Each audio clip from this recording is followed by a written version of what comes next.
लेते हैं। तो रावण ने जो है रथ को पार कर लिया। पुजारी जी घंटी नहीं बजाना, ये विधि नहीं है, तरीका नहीं है घंटी बजाने का। जब प्रवचन होता है तो पुजारी को घंटी नहीं बजाना है। तो महादेव जी बोले कि रावण रथ में सवार हुआ और मन ही मन एक कार्य का निश्चय करके समुद्र के दूसरे तट पर मारीच के घर गया। वहां मारीच, पुजारी जी सुन नहीं रहे? कौन है पुजारी यहां? घंटी क्यों बजा रहे हैं? आपको बार बार बताया जा रहा है घंटी मत बजाइए। कौन घंटी बजा रहा है यहां पर? सुनाई नहीं पड़ रहा है क्या? ये विधि कितने सालों से चल रही है कि जब प्रवचन होता है तो घंटी ना बजाएं।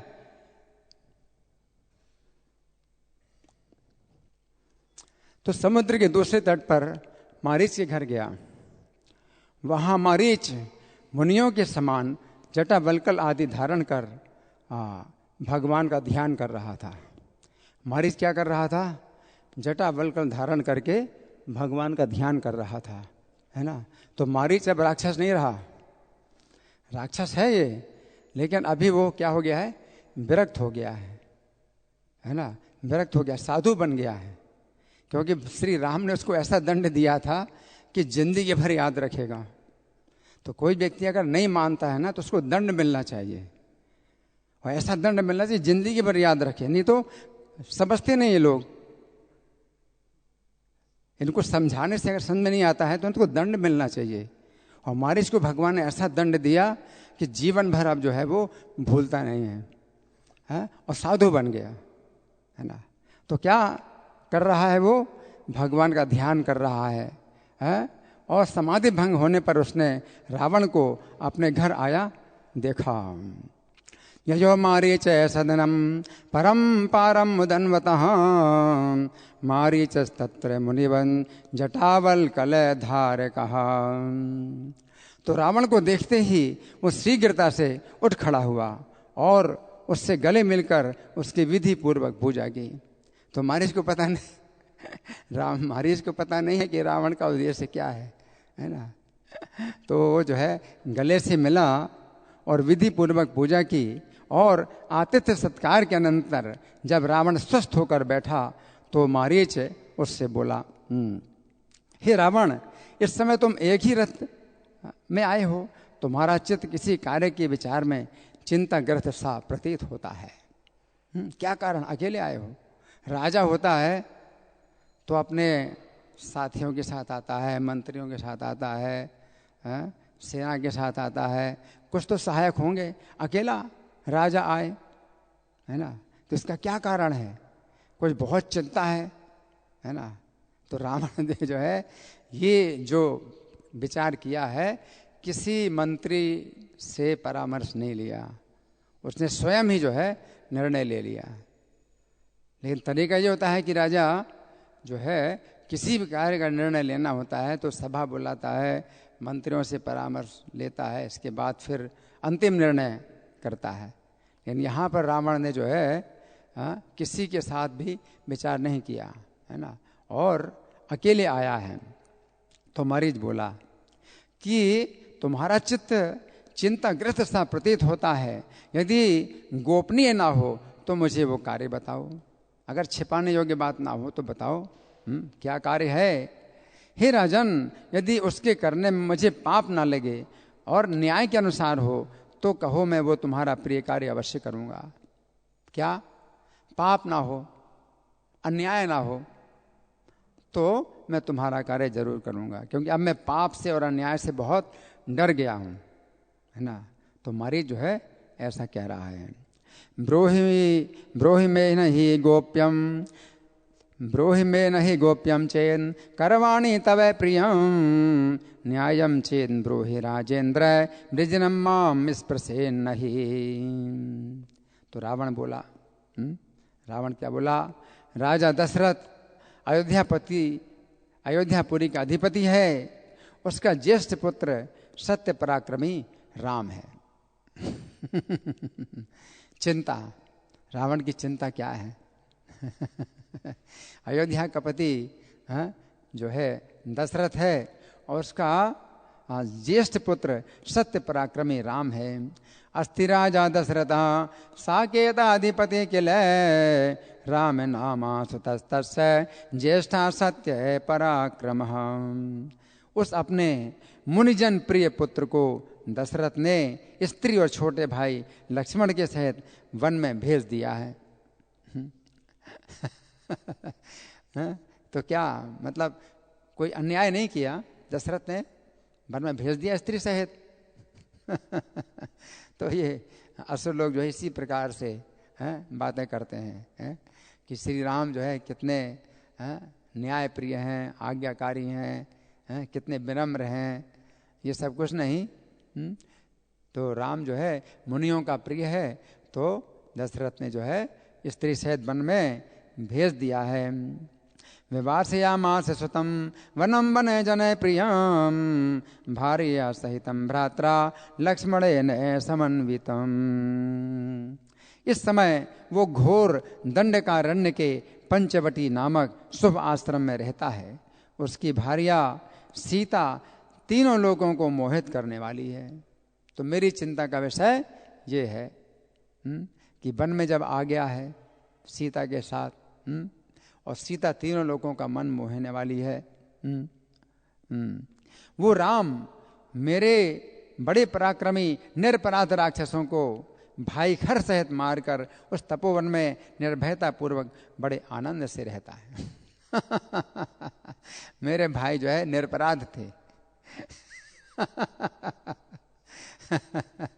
श्री राम ने जो है कितना अन्याय किया है।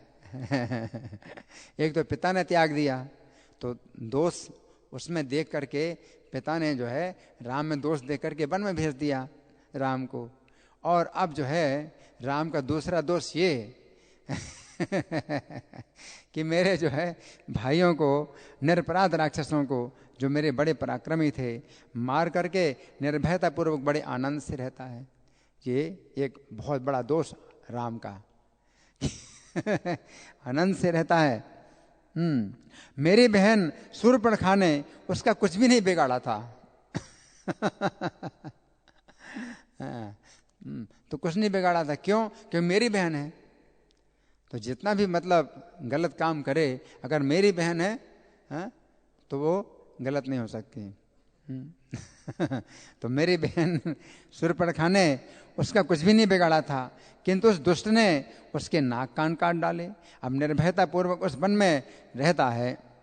भगिन्या शूर्पणखाया निर्दोषायासनासिकाम कर्णोचिच्छेद दुष्टात्मा वने तिष्ठति निर्भयः। इसलिए अब तुम्हारी सहायता से मैं राम के तपोवन में न रहने पर उसकी प्राण प्रिया सीता को ले आना चाहता हूं। तो राम का पराक्रम तो बहुत सच्चा है, तो राम के सामने तो मैं सीता को नहीं ले सकता, है ना। तो मैं जो है मतलब अब ये कार्य करूंगा। यही मेरा जो है अच्छा कार्य है। अपने कार्य को जो है वो पुष्ट कर रहे हैं कि मेरा कार्य जो है सही है, क्योंकि जो कार्य उन्होंने किया है उसके अनुसार मुझे ऐसा कार्य करना है। अतस्तुया सहायेन गत्वा तन् प्राणवल्लभाम् आनयिष्यामि विपिने रहिते राघे राघवेण ताम्। तुम माया से मृग रूप होकर राम और लक्ष्मण को आश्रम से दूर ले जाना, उसी समय मैं सीता को हर लाऊंगा। त्वं तु माया मृगो भूत्वा ह्याश्रमादपनेष्यति रामं च लक्ष्मणं चैव तदा सीतां हराम्यहम्। इस प्रकार मेरी सहायता करके तुम फिर पूर्वत अपने आश्रम में आकर रहो। तो तुम्हारा कुछ भी उसमें अनिष्ट नहीं है, तुम्हें कोई खतरा नहीं है। राम लक्ष्मण को तुम दूर ले जाओ और फिर अपने आश्रम में आकर के रहो, मैं सीता का हरण कर लूँ, है ना। तो रावण ने जो है इस प्रकार कहा। रावण को इस प्रकार कहते देख मारीच ने विस्मित होकर कहा, रावण, ये सर्वनाश करने वाली बातें तुम्हें किसने बताई हैं? सर्वनाश है, इसमें सर्वनाश है, तुम्हें किसने बताई हैं? इस प्रकार जो कोई तुम्हारा नाश करना चाहता है, निश्चय ही वो तुम्हारा शत्रु है और वध करने योग्य है। जिसने तुम्हें बताया है उसका वध होना चाहिए, जिसने तुम्हें हाँ, लेकिन बताया किसने है? इसके मन नहीं बताए, इस खुद ही अपना कर रहा है, तो खुद ही इसका वध होना चाहिए है? तो मरीज कहता है जिसने तुम्हें सलाह दी है उसका वध होना चाहिए है? केनेदम उपदिष्टम ते मूलघाते करम वचः स एव शत्रुवध्यश्च यस्तुन्नाशम प्रतीक्षते। हे रावण, उनके बाल्यकाल के पौरुष को याद करके जब वे विश्वामित्र जी की यज्ञ रक्षा के लिए आए थे, उन्होंने एक बाण से ही मुझे 100 योजन दूर समुद्र के तट पर फेंक दिया। समुद्र के इस पार फेंका, वो भी 100 योजन दूर था कि जहाँ यज्ञ कर रहे थे वहाँ से 1200 किलोमीटर समुद्र के इस तट पर फेंका। तो कैसे फेंका है? एक बाण से ही मुझे समुद्र के तट पर फेंक दिया। तब से मैं भय से व्याकुल हो जाता हूँ। बारंबार उसी बात का स्मरण होने से मुझे सब ओर राम ही राम दिखलाई देते हैं। रामस्य पौरुषम स्मृत्वा चित्तमद्यापि रावण बालोऽपि मां कौशिकस्य यज्ञ संरक्षणाय सह आगतस्ते शूर्णेकेन पातयामास सागरे योजनानां शतं राम तदादि भयविह्वलः स्मृत्वा स्मृत्वा तदेवाहं रामं पश्यामि सर्वतः। तो राम के इस पराक्रम को याद करके मैं क्या होता हूँ? भय से बेहवल रहता हूँ और हर जगह मुझे राम ही दिखाई पड़ते हैं। कैसे दिखाई पड़ते हैं? बाण जो है ताने हुए मेरे ऊपर, मैं हमेशा डरा रहता हूँ, भय से चिंतन करता हूँ, है ना। तो इतना जो है मतलब भयभीत हो गया है राम के पराक्रम से। एक दिन अपने पूर्व वैर का स्मरण कर मैं दंडकारण्य में भी अपने जैसे बहुत से मृगों के साथ मिलकर एक तीखे सींगों वाले मृग का रूप बना कर गया था। अच्छा, इस बार फिर से मैंने किया। पहले तो उन्होंने मतलब बाण से मुझे कर दिया, फेंक दिया। अभी भी जब वो यहाँ पर वन में आए हैं तो मैं मृग का रूप धारण करके वहाँ पर आया। जब मैं बड़ी फुर्ती से सीता और लक्ष्मण के सहित श्री राम को मारने की इच्छा से आगे बढ़ा तो मुझे देखकर उन्होंने केवल एक बाण छोड़ दिया। राघवम जनक जासन समन्वितम लक्ष्मणेन सहितम त्वरान्वितः आगतो हमथ हन्तुमुद्यतो मां विलोक्य शरमेक मक्षिप। हे रावण, उसी से हृदय बिंध जाने के कारण मैं आकाश में चक्कर काटता हुआ समुद्र में आकर गिरा। तब से मैं भयभीत होकर इस निर्भय स्थान में रहता हूँ। इस बार समुद्र में फेंक दिया उन्होंने।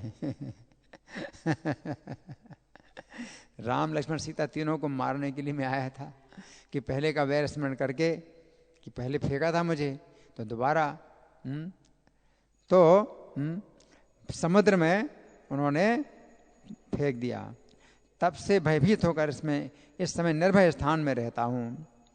तेन विद्य हृदयो हम उद्भ्रमन् राक्षसेन्द्र पतितोऽस्मि सागरे तन् प्रवृत्ति अहम अदम समाश्रितः स्थान मूर्जितमिदं भयार्दितः। हाँ, और मुझे इतना भय होता है, राम से इतना भय होता है कि राम नाम की बात तो छोड़ो, अगर रा से जो कोई भी शब्द सुनता हूं मैं, जैसे राज, रत्न, रमणी, रथ, इनमें भी जो है रा शब्द कानों में पड़ते ही मुझे राम की याद आने से भय उत्पन्न हो जाता। राज, रमणी, रत्न, कुछ भी अगर शब्द अगर मैं सुनता हूं तो रा जैसे आता है अक्षर, तो रा अक्षर से भी मैं बहुत डरता हूं। इसलिए मैं भोगों से भयभीत होकर निरंतर राम का ही ध्यान करता हूँ। भय के कारण मैं राम का ध्यान करता हूँ। रामम एव सततम विभावये भयभीत एव भोगिराशितः राजरत्न रमणी रथादिकम श्रोत्रयोर यदि गतम भयम भवे। यहाँ राम न आ गए हों इस आशंका से मैंने सभी कार्य छोड़ दिए हैं। कहीं राम ना आ जाए यहाँ पर, तो मेरे प्राण ले लेंगे। जिस समय मैं निद्रा के वशीभूत होकर सोता हूँ उस समय भी मन ही मन राम का स्मरण करता हूँ। सोते जागते राम का स्मरण करता हूँ। साधु बन गया वो, पक्का साधु। राम आगत एहेति शंकया बाह्य कार्य सर्वमत्यजम निद्रया परिव्रतो यथा स्वरूपे राममेव मनसा अनुचिंतयन। इस प्रकार स्वप्न में देखे हुए श्री राम को जब निद्रा टूटने पर जागता हूँ तब भी नहीं भूलता। अतः हे रावण, तुम भी श्री राघव से हट छोड़कर अपने घर चले जाओ। स्वप्न दृष्टिगत राघवम तदा बोधितो विगत निद्र आस्थितः तन भवान अपि विमुच्य चाग्रहम राघवम प्रति गृहम प्रयाहि भो। और चिरकाल से चले हुए अपने राक्षस वंश की रक्षा करो। राक्षसों का वंश जो है बहुत समय से चल रहा है, उसकी रक्षा करो। हाँ, केवल तुम्हारा ही विनाश नहीं होगा, पूरे वंश का विनाश हो जाएगा तुम्हारे, है ना। तो अपने वंश की रक्षा करो, श्री राम से बैर ना करो। उनका तो स्मरण करने से भी सर्वस्व नष्ट हो जाता है। सर्वस्व नष्ट हो जाता है। मैं तुम्हारे हित के लिए जो कुछ कहता हूं वो मानो। तुम श्री राम से विरोध बुद्धि छोड़ दो और भक्ति भाव से उनका भजन करो, क्योंकि श्री राम बड़े दयालु हैं। मैंने मुनियों के मुख से ये सभी बातें सुनी हैं कि सतयुग में ब्रह्मा जी के प्रार्थना करने पर श्री हरि ने कहा था कि तुम अपना मनोरथ बताओ, मैं उसे पूर्ण करूंगा। तब ब्रह्मा जी ने भगवान से कहा, हे श्री हरे, आप मनुष्य रूप से पृथ्वी में अवतार लीजिए और शीघ्र ही दशरथ नंदन श्री राम होकर देवद्रोही रावण का वध कीजिए। रक्ष राक्षस कुलम चरागतम तत्स्मृतो सकलमेव नश्यति तब हेतम मदतो मम विभासितम परिगृहाण परात्मनि राघवे त्यज विरोध मतिम भजय भक्तितः परम कारुणिको रघुनंदनः अहमशेषमिदं मुनिवाक्यतो श्रृणवम आदि युगे परमेश्वरः। अतः तुम निश्चय मानो, श्री राम मनुष्य नहीं है, वे साक्षात अविनाशी श्री नारायण हैं। माया से मनुष्य रूप होकर निर्भयता पूर्वक पृथ्वी का भार उतारने के लिए वन में आए हैं। अतः हे तात, तुम सुख पूर्वक क्या करो, घर लौट जाओ, सुख पूर्वक घर लौट जाओ। मारीच ने कहा, ब्रह्मणोक्तमरविंद लोचन तम प्रयायि भुविमानुसं वपु दशरथात्मज भाव मंजसा जय रूपम दशकंधरम हरे। मारीच के वचन सुनकर रावण बोला, यदि ब्रह्मा की प्रार्थना से श्री राम मनुष्य रूप से मुझे मारने के लिए यहाँ आए हैं तो वे शीघ्र ही अवश्य वैसा ही करेंगे, क्योंकि वे सत्य संकल्प हैं। इसलिए मैं अवश्य यत्न पूर्वक श्री राम के पास से सीता को ले आऊंगा। अच्छा है, रावण ने कहा, तब तो अच्छा है कि वे मारे मुझे, तो जरूर मैं सीता का हरण करूंगा। रावण बोला, परमात्मा यदा रामः प्रार्थितो ब्रह्मणा किल माम हन्तुम मानुषो भूत्वा यत्नादेह समागतः।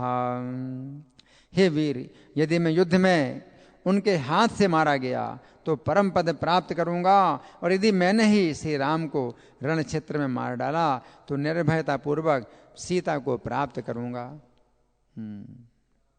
अतः हे महाभाग, उठो और शीघ्र ही विचित्र मृग रूप धारण कर राम और लक्ष्मण को आश्रम से अति दूर ले जाओ, फिर अपने आश्रम में आकर सुखपूर्वक रहो। यदि मुझे भयभीत करने के लिए अब और कुछ कहोगे तो मैं अभी इस खड्ग से तुम्हें यहीं मार डालूंगा। अब तो मुझे कुछ नहीं बोलना, अगर तुमने कुछ बोला तो इसी खड्ग से मार डालूंगा तुमको, कुछ बात की। रावण बोल रहा है। आक्रम्य गच्छतुम शीघ्रम सुखम तिष्ठ यथा पुरा अतः परम चेन यत्किंचिन भाससे मन विभीषण।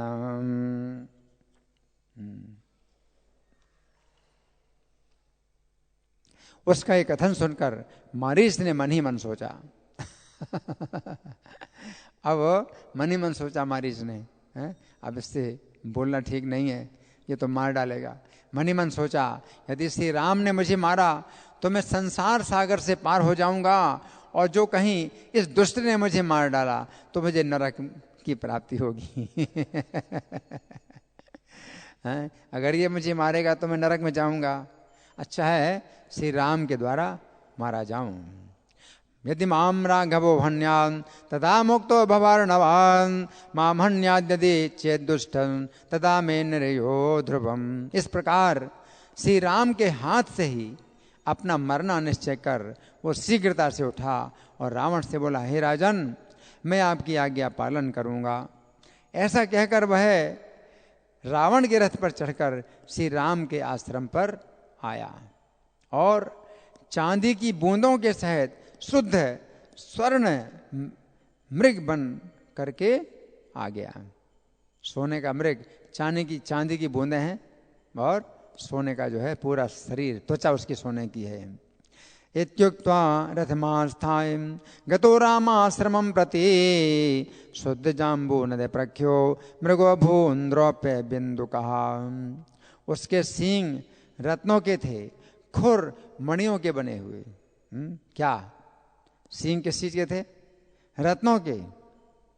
सींग रत्नों के और खुर मणियों के, और नेत्र नील रत्न के, नील रत्न के नेत्र थे। इस प्रकार बिजली की सी छटा और मनोहर मुख वाला वो मृग श्री राम के आश्रम के पास सीता जी के सामने वन में विचरने लगा। रत्न श्रृंगो मणिखुरो नील रत्न विलोचना विद्युत प्रभो विमुग्धास्यो विचचार वनांतरे। किसी क्षण तो वह चौकड़ी मारने लगता और कभी पास आकर ठिठक जाता। चौकड़ी मारता है, फिर पास में आके ठिठक जाता है, ठिठक जाता है, फिर भय से भागने लगता। इस प्रकार वो माया मृग रूप धारण कर सीता जी को मोहित करता हुआ विचरने लगा। क्षणम च धावत्य वितिष्ठते क्षणम समीपमागत्य पुनर्भयावृतः एवं समाया मृगवेश रूप धृंग चचार सीताम परिमोहयन खलः। तो महादेव जी बोले, हे पार्वती, इधर श्री राम ने भी रावण का सारा षड्यंत्र जानकर एकांत में सीता जी से कहा। श्री राम जो है सब जानते हैं षड्यंत्र, हैं, तू डाल डाल मैं पात पात, है ना। तो सीता जी से एकांत में कहा, क्या कहा? हे सीते, मैं जो कुछ कहता हूं वह सुनो। अथ रामोऽपि तत्सर्वं ज्ञात्वा रावण चेष्टितम् उवाच सीता में कांते शृणु जानकी में वचः।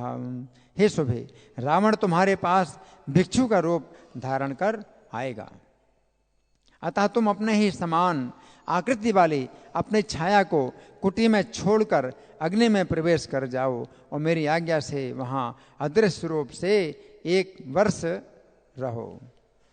क्या करो?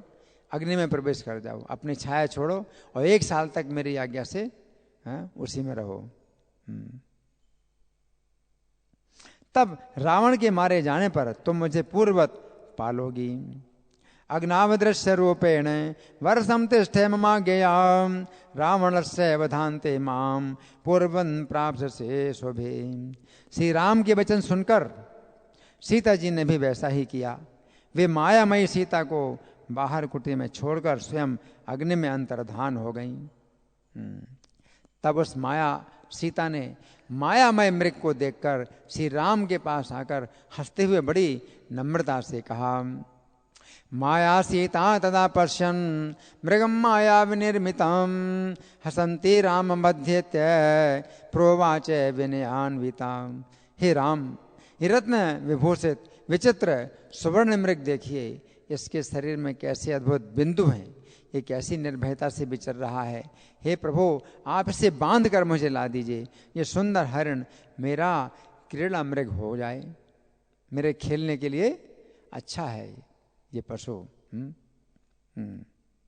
पश्य राम मृगम चित्रम कानकम रत्न भूषितम विचित्र बिंदु भृयुक्तम चरंतम कुतो भयम बद्ध्वा देहि मम क्रीड़ा मृगो भवतु सुंदरः।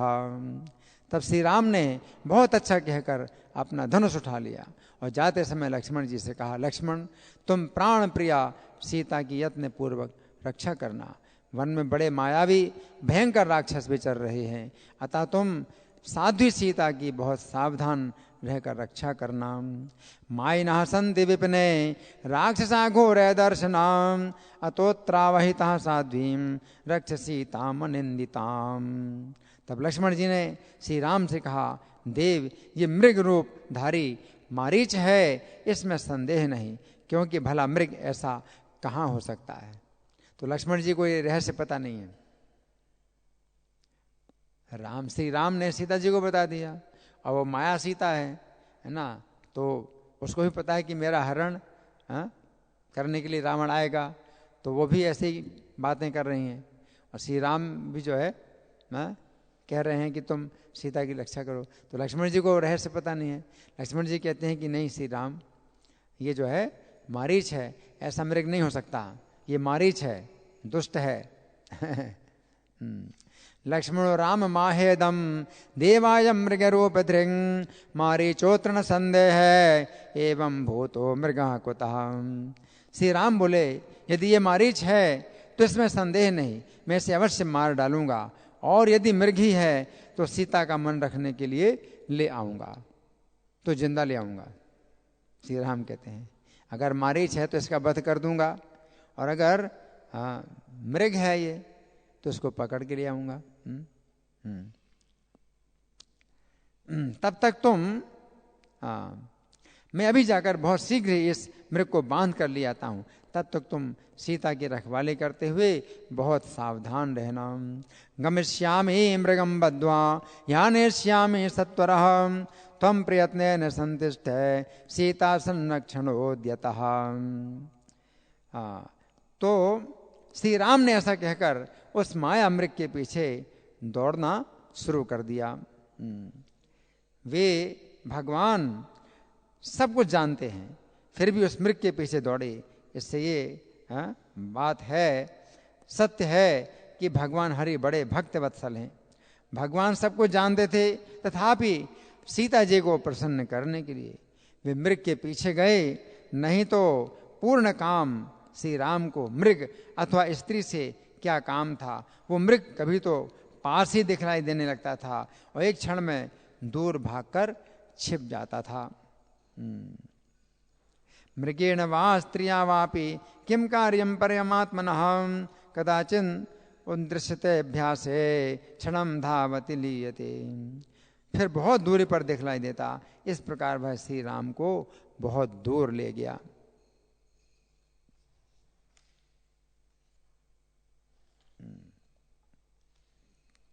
श्री राम ने ये निश्चय पूर्वक जान लिया कि ये राक्षस है। उस मृग रूप राक्षस को एक बाण छोड़कर बींध डाला, और बाण लगते ही मारीच अपना पहले जैसा रूप धारण कर रुधिर भरे मुख से पृथ्वी पर गिर पड़ा। विव्याध शर्मादाय राक्षसम मृगरूपिणम पपातुराक्तास्यो मारीचः पूर्व रूप धृ। वो श्री राम किसी बोली में ये कहता हुआ कि हे लक्ष्मण, मैं मारा गया, मेरी शीघ्र ही रक्षा करो, और गिर गया पृथ्वी पर। तो मरते मरते भी उसने रावण का ही काम किया। मरते मरते भी उसने राम की आवाज में क्या बोला, हे लक्ष्मण, मैं मारा गया, मेरी रक्षा करो। इस प्रकार से गिर गया। तो मरते मरते भी उसने ये काम किया, रावण का काम कर दिया, है ना।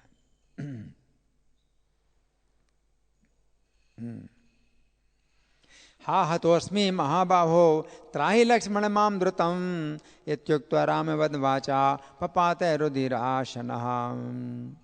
मरण समय में जिनके नाम का स्मरण करने से अज्ञानी भी उनके धाम में चले जाते हैं, उन्हीं श्री राम को देखते देखते उनके हाथ से मरे हुए उस राक्षस के विषय में तो कहना ही क्या है ना। तो नाम का उच्चारण अगर हो जाए, लेकिन अंतकाल में नाम का उच्चारण होता नहीं है, क्योंकि क्या होता है, महाराज गुणशेखर कहते हैं कंठावरोधन विधो प्राण प्रयाण समये कफवात पित्तैर कंठावरोधन विधो स्मरणम कुतस्ते। तो कैसे बोल पाएंगे, कंठ तो अवरुद्ध हो जाता है ना। तो बोलना बहुत मुश्किल है, लेकिन अगर राम नाम बोल दिया तो उनके धाम में चला जाएगा, है ना। लेकिन वो राम नाम तो नहीं बोला, लक्ष्मण का नाम बोला, लक्ष्मण का नाम बोला, लेकिन राम को देखते हुए दर्शन तो उसने राम का ही किया, है ना, राम का ही चिंतन किया, है ना।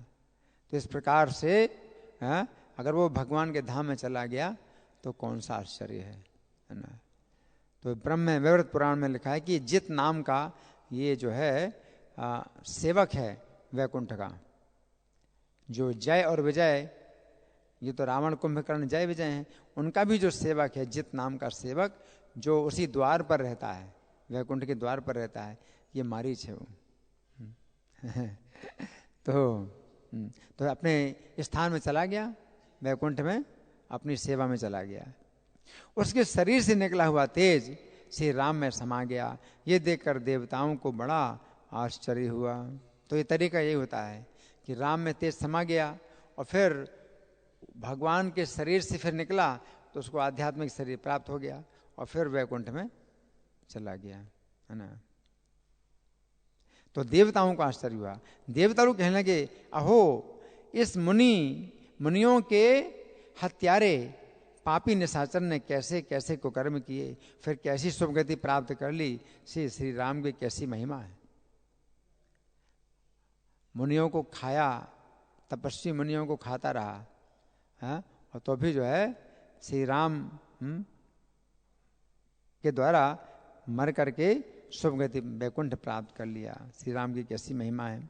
किम कर्म कृत्वा किम प्राप्त पातकी मुनि हिंसक अथवा राघवश्यायम महिमा नात्र संशय। श्री राम के बाण से बीधे जाने पर ये पहले से ही भय से अपना सब घर और धन छोड़कर श्री राम के स्मरण में लगा हुआ था। पहले से ही विरक्त हो चुका था, भोगों से बिल्कुल विरक्त हो चुका था भय के कारण, और राम का ही स्मरण करता था हमेशा। पहले से ही ऐसा इसका चक्कर हो गया था। राम बाणेर संविद्धा पूर्वम रामम मनुस्मरन भया सर्वम परित्यज्य गृह वित्तादिकम चय। अपने घर में नहीं रहता था, कुटिया बना के रहता था। अपना घर परिवार सब छोड़ दिया था, कुटिया बना करके और मृग चर्म धारण करके और रहता था ये ना। निरंतर राम का ध्यान करने से इसके सारे पाप नष्ट हो गए थे, तथा अंत में ये राम को देखते देखते उन्हीं के हाथ से मारा भी गया। इसलिए इसने राम को ही प्राप्त कर लिया। हृदय रामम सदा ध्यात्वा निर्धूता शेष कल्मषः अन्ते रामेण निहता पश्यन् रामम अवापे सहा। जो श्री राम का स्मरण करते हुए शरीर छोड़ते हैं, वे ब्राह्मण हो या राक्षस, पापी हो या धार्मिक, परम पद को ही प्राप्त होते हैं, इससे कम होता ही नहीं। हरि बोल। दुजो वा राक्षसो वापि पापी वा धार्मिकोऽपि वा त्यजन् कलेवरं रामं स्मृत्वा याति परम पदम। परस्पर इस प्रकार कहते हुए फिर देवतागण स्वर्ग को चले गए। तब श्री राम सोचने लगे, इस अधम राक्षस ने मरते समय मेरी बोली में हा लक्ष्मण कहकर प्राण क्यों छोड़े। श्री राम विचार कर रहे हैं, बड़ा दुष्ट है ये, मरते मरते भी इसने बड़ी दुष्टता की है। मरते मरते अपना रूप तो जो है दिखा दिया, अपना असली रूप में तो आ गया, लेकिन मेरी आवाज़ में बोला ये है। और हाँ लक्ष्मण बोला, क्यों बोला इसने? जिससे कि लक्ष्मण भी सीता को छोड़ करके यहाँ पर आए, है ना। तो श्री राम विचार कर रहे हैं, इन मेरे जैसे वाक्यों को सुनकर सीता की क्या दशा होगी। सीता सुनेगी मेरी आवाज़ में कि मैं लक्ष्मण को पुकार रहा हूँ, मैं मारा गया, मेरी रक्षा करो, तो सीता क्या सोचेगी। श्री राम जो है विचार कर रहे हैं कि सीता क्या सोचेगी। इस प्रकार चिंता करते हुए राम बड़े दूर से लौटे। हा लक्ष्मणेति मद्वाक्यम अनुकुर्वन् ममारः किम श्रुत्वा तन्वाक्यम सदृशम वाक्यम च सीतापि किम भवेन्। इधर सीता ने मारीच का वो शब्द सुनकर अत्यंत भय और दुख से व्याकुल हो लक्ष्मण से यूं कहा, लक्ष्मण तुम बहुत शीघ्र जाओ, तुम्हारे भाई राक्षसों से कष्ट पा रहे हैं। क्या तुम अपने भाई का हा लक्ष्मण ये वाक्य नहीं सुनते हो। सीता जी बोली, देखो श्री राम ने जो है हा लक्ष्मण कह करके पुकारा है, तो श्री राम अवश्य ही कष्ट में पड़े हुए हैं, संकट में पड़े हुए हैं। लक्ष्मण जी ने कहा, देवी ये वाक्य श्री रामचंद्र का नहीं है, किसी राक्षस ने मरते मरते ये वचन कहे हैं, जो श्री राम क्रोधित होने पर एक क्षण में तीनों लोगों को भी नष्ट कर सकते हैं। वे प्रभु भला ऐसा दीन वचन कैसे बोल सकते हैं। श्री राम कैसे ऐसा वचन बोल सकते हैं। सकथम दीन वचनम भासते मन पूजिता क्रुद्धा लक्ष्मण मालोक्य सीता वाष्पे विरोचना। तब सीता जी ने नेत्रों में जल भरकर क्रोधपूर्वक लक्ष्मण जी की ओर देखते हुए कहा, रे लक्ष्मण, क्या तू अपने भाई को विपत्ति में पड़े देखना चाहता है? अरे दुर्बुद्धे, मालूम होता है तुझे राम का नाश चाहने वाले भरत ने ही भेजा है। कितना गलत बोला सीता जी ने। खैर वो तो सब जो है पहले से ही निश्चित कर लिया था, सीता जी को ऐसा बोलना है ना। तो भरत ने तुमको भेजा है, तुम भरत के भेजे हुए हो, राम का जो है विनाश हो जाए और भरत को निष्कंटक राज्य प्राप्त हो जाए, तुम भरत के द्वारा भेजे हुए हो, है ना। इतना जो है सीता जी ने बोल दिया। क्या तू राम के नष्ट हो जाने पर मुझे ले जाने के लिए ही आया है? अब तो और ज़्यादा गलत है कि राम के नष्ट हो जाने पर तू मुझे ले जाने के लिए ही आया है, किंतु तू मुझे नहीं पावेगा। देख मैं अभी प्राण त्याग किए देती हूँ, तू मुझे नहीं पा सकता। लक्ष्मण जी से सीता जी ऐसा बोले ही, है ना। बहुत ज़्यादा मार्मिक वचन है। माम ने तो मांगतोस्सी तम रामनाश उपस्थित न प्राप्त से तम माम अद्य पश्य प्राणांत जाम्यहम। राम तुझे इस प्रकार पत्नी हरण के लिए उद्यत नहीं जानते हैं। राम के अतिरिक्त मैं भरत या तुझे किसी को भी नहीं छू सकती हूँ। तो भरत कितने शुद्ध हैं, श्री राम के प्रति समर्पित हैं। लक्ष्मण कितने शुद्ध हैं, और सीता जी इतना कठोर बात। इससे कठोर बात और क्या हो सकती है। न जानती दृशम राम त्वाम भार्या हरणोतिदम रामादन्यम न स्पृशामि त्वाम वा भरत में वेचा। ऐसा क्या कर वे अपनी भुजाओं से छाती पीटती हुई रोने लगी। उनके ऐसे कठोर शब्द सुनकर लक्ष्मण जी ने अति दुखित हो अपने दोनों कान मूंद लिए और कहा, हे चंडी, तुम्हें धिक्कार है, तुम मुझे ऐसी बातें कह रही हो, इससे तुम नष्ट हो जाओगी। लक्ष्मण जी ने क्या कहा? क्या कहा? नहीं सुना? क्या कहा? तुम्हें धिक्कार है, तुम मुझे ऐसी बातें बोल रही हो। ऐसा कि लक्ष्मण जी सीता को वन देवियों को सौंपकर दुख से अत्यंत खिन्न हो धीरे धीरे श्री राम के पास चले। यो दुखादि संविघ्नो राम में वैसन सन ततोन्तरम समालोक्य रावणो भिक्षु वेशधृ।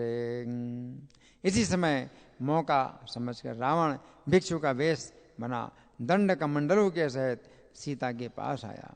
सीता ने उसे देखकर तुरंत ही प्रणाम किया और भक्ति पूर्वक उसका पूजन कर कंदमूल फल आदि देकर स्वागत करते हुए कहा, हे मुनि, ये फल आदि खाकर सुखपूर्वक विश्राम कीजिए। अभी थोड़ी देर में ही मेरे पतिदेव आते होंगे। यदि आपकी इच्छा हो तो कुछ देर ठहरिए, वे आपका कुछ विशेष सत्कार कर सकेंगे। सीता जी बोले,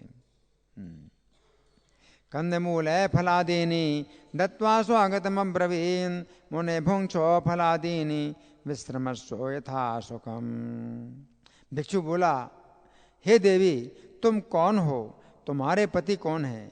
इस राक्षस सेवित वन में तुम क्यों रहती हो? हे कल्याणी, ये सब बातें बताओ, तब मैं भी तुम्हें अपना सारा वृत्तांत सुनाऊंगा। पहले तुम बताओ, तुम यहाँ पर क्यों रहती हो? तुम कौन हो? का तुम कमल पत्राक्षी को वा भरता तवा नघे किमर्थमत्र ते वासो वने राक्षस सेविते ब्रूहि भद्रे तथा सर्वं सुवृत्तान्तं निवेदये।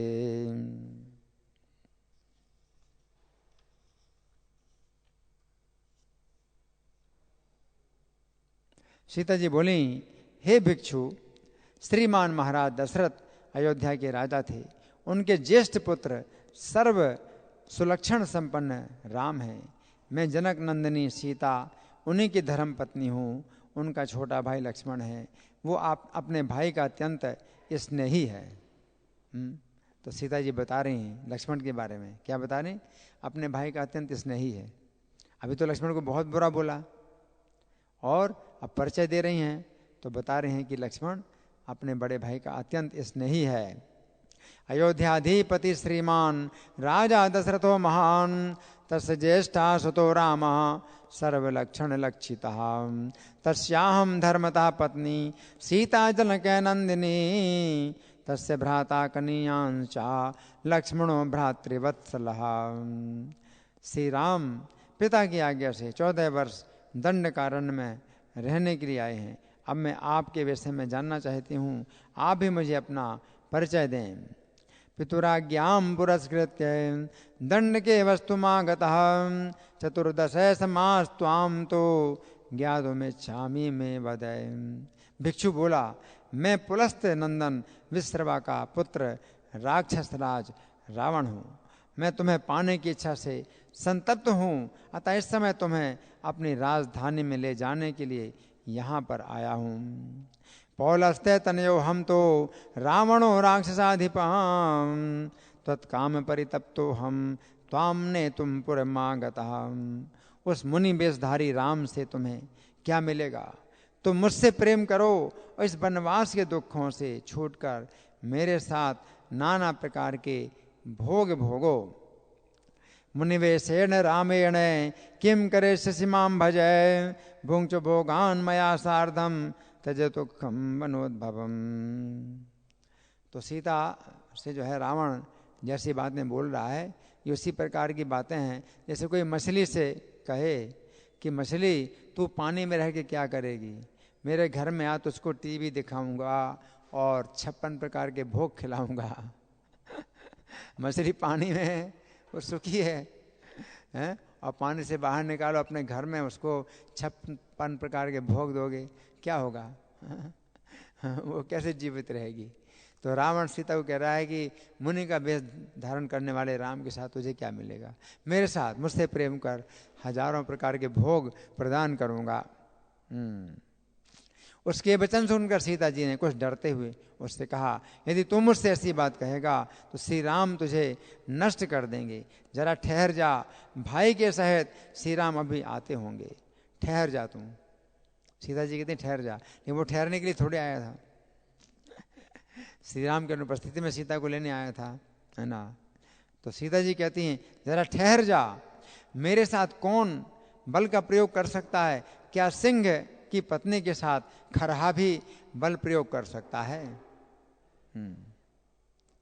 राम के बाणों से छिन्न भिन्न होकर तुम अभी पृथ्वी तल पर सोएगा। सीता जी के वचन सुनकर रावण ने क्रोधाकुल हो अपना महापर्वताकार रूप दिखलाया, जिसके 10 मुख और 20 भुजाएं थीं, जिसकी काले मेघ के समान आभा थी।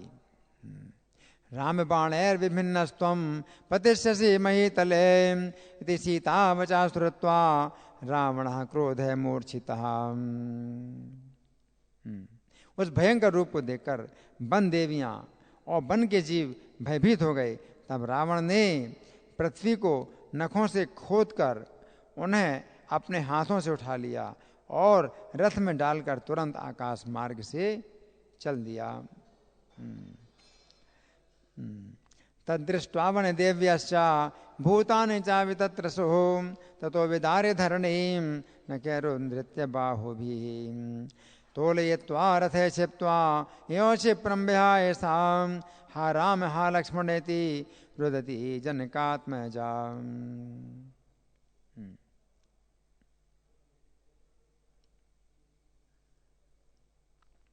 यहाँ पर कुछ बात बताई गई है कि रावण ने सीता जी का स्पर्श नहीं किया। रावण ने सीता जी का स्पर्श नहीं किया क्योंकि उसको शाप था। तो इसलिए उसने नाखून से धरती को खोद करके सीता जी को उठाया है ना। तो वो जो है सीता जी को स्पर्श नहीं करना चाहता था क्योंकि उसको शाप था कि पुंज के स्थला नाम के अप्सरा को जब बलात्कार किया था उसके साथ, तो ब्रह्मा जी को ज्ञात होने से उन्होंने रावण को शाप दिया था कि आज से किसी स्त्री से बलात्कार करेगा तो तेरे मस्तक के 100 टुकड़े हो जाएंगे। उस शाप के भय से रावण ने सीता जी का स्पर्श नहीं किया। और इस प्रकार का शाप रंभा के साथ बलात्कार किया था तो कुबेर पुत्र नलकुबर ने भी शाप दिया था।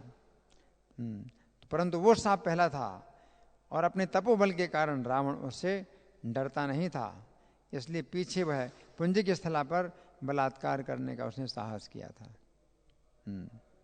तो इस बार जो है रावण ने सीता जी का स्पर्श नहीं किया। तो कथा तो बहुत लंबी है, तो अब हमारे पास इतना समय नहीं है, तो यहीं पर ही विश्राम करेंगे कि रावण ने सीता जी का स्पर्श नहीं किया। ये जो है मतलब पहले से ही भगवान ने मतलब ऐसी व्यवस्था कर दी थी कि सीता जी के छाया को भी नहीं छू सकता। सीता जी को तो देखने की बात भी नहीं है, अगर देखेगा गलत नजरों से तो भस्म हो जाता, तो छूने की तो बात बहुत दूर है। लेकिन सीता जी की भी छाया नहीं छू सकता वो, है ना। तो उस प्रकार से वो लेकर के गया, तो उसने जो है पृथ्वी का इतना टुकड़ा जो है पूरा निकाल लिया अपने नाखून से खोद करके, और फिर उसको जो है रथ में रखा। इस प्रकार से वो ले गया, है ना। तो अभी कुछ समय है हमारे पास, आप लोगों की ओर से कोई प्रश्न है, कोई विचार है, कोई चर्चा है? या मैं प्रश्न करूं? आपका प्रश्न।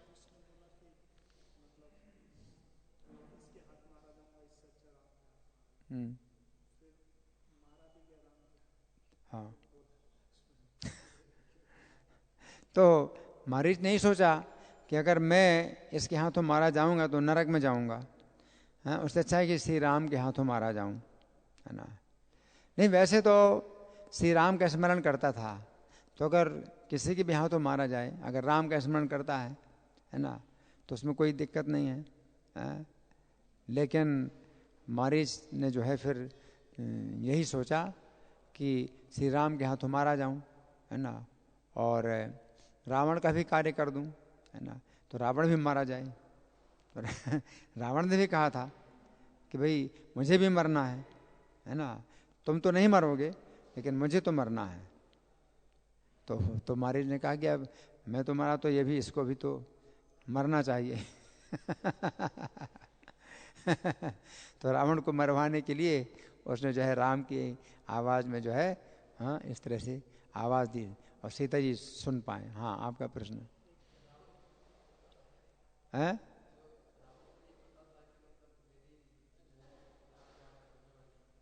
रावण को इतना पता चल गया कि 14,000 राक्षसों को मार दिया, कोई मनुष्य तो हो नहीं सकता, और ये मनुष्य के रूप में या तो भगवान ही आए हैं।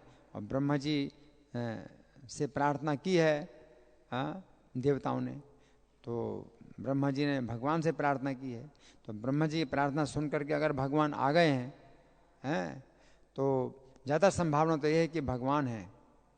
और भगवान से अगर मैं बैर लूँगा, उनके हाथों मारा जाऊँगा, तो उनके धाम में चला जाऊँगा, तो अच्छा है ना। तो भगवान के साथ अगर बैर करना है तो 100% बैर करो, 100%। 99% भी अगर किया तो नरक की प्राप्ति। 100% बैर करो तो जो है।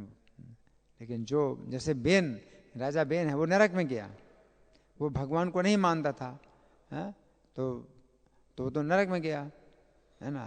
लेकिन जो रावण है, ये जो है शत्रु भाव से स्मरण करते थे भगवान का, तो ये अंतर है ना। धन्यवाद। श्री राम कथा महामहोत्सव की जय। श्रील प्रभुपाद की जय। राधा पार्थार्थी ललिता विशाखा गौरताई। सीताराम लक्ष्मण हनुमान की जय हो।